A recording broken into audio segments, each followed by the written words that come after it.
Question number 3 is, question number 3 में आप students देख सकते हैं कि we have a structure in which it react with H plus. The reactant will react with H plus, and after reaction it is giving measure product, and they are asking which one is the measure product over here, isn't it? So students, इस case में the reactant is this and it will react with H plus. Is it clear? So let's solve it. So students, the structure that we have as a reactant is this one.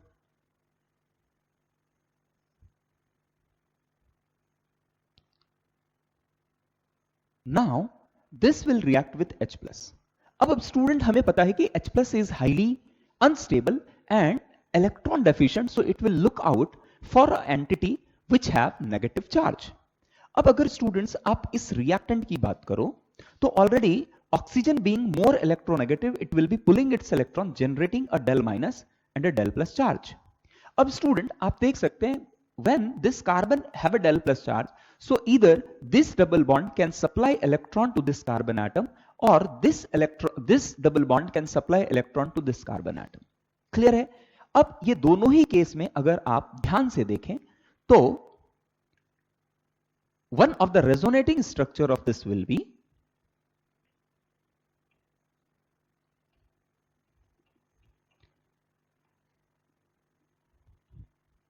this is one of the resonating structure. Similarly students, plus can generate over here और double bond इस जगह पे आएगा, double bond will come over here और ये double bond intact रहेगा.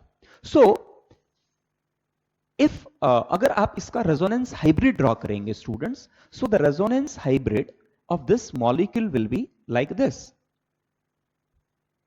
अब याद रखो स्टूडेंट्स, resonance hybrid जो है that is the actual molecule that will exist.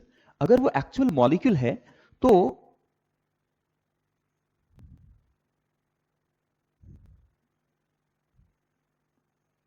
यहां पर डेल प्लस, यहां पर डेल प्लस और यहां पर डेल माइनस है. तो student now can you tell me, अगर मैं इस सिस्टम पे H प्लस को रिएक्ट कराया तो H प्लस कौन से एटम पे अटैक करने की इसकी प्रोबेबिलिटी जो होगी वो सबसे ज्यादा होगी? No doubt this will be this oxygen. Clear है? अब स्टूडेंट्स जब कभी आप क्वेश्चन सॉल्व करते हैं उस टाइम पे आप रेजोनेंस हाइब्रिड लेके रिएक्शन करवा नहीं सकते, बट अटैक करते समय आपको ध्यान रखना है कि it should attack on that position जहां पर उसे इलेक्ट्रॉन ज्यादा से ज्यादा मिले.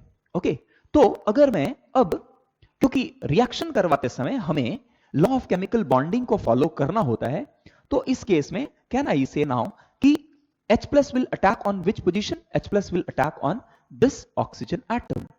अभी ये इस ऑक्सीजन एटम पे अटैक करेगा और जब ऑक्सीजन एटम पे अटैक करेगा student, so what we will get is we will get this structure.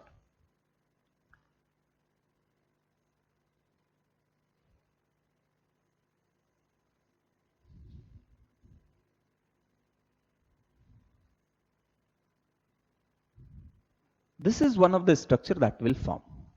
अभी student in this case as the carbocation is generated और carbocation के सामने we have a 5-member ring, so this 5-member ring will now open. अब ये जब open होगा so positive charge will come over here and negative charge will come over here and these two will form a bond. तो अगर आप इसे proper orientation में, थोड़ा orientation में लिखें, so can we write this as, let it be OH. ये positive charge this will disappear as it will pull electron two electron from this double bond, है ना. तो student this is the structure will be getting. Okay, let's this be the double bond over here, one double bond over here, one double bond over here. Okay, and in this case we have a 6-member ring. चलिए अब एक better understanding के लिए मैं इसे nomenclature, मैं इनके carbon को नंबर दे देता हूं. सो call this carbon as 1 2 3 4 5 6.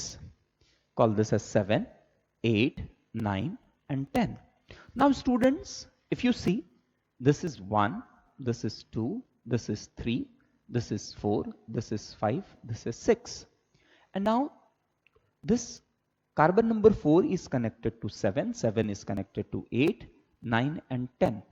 4 and 10 के बीच का बॉन्ड टूटा है and bond between 10 and 3 is form. तो ये हमने दिखाया है.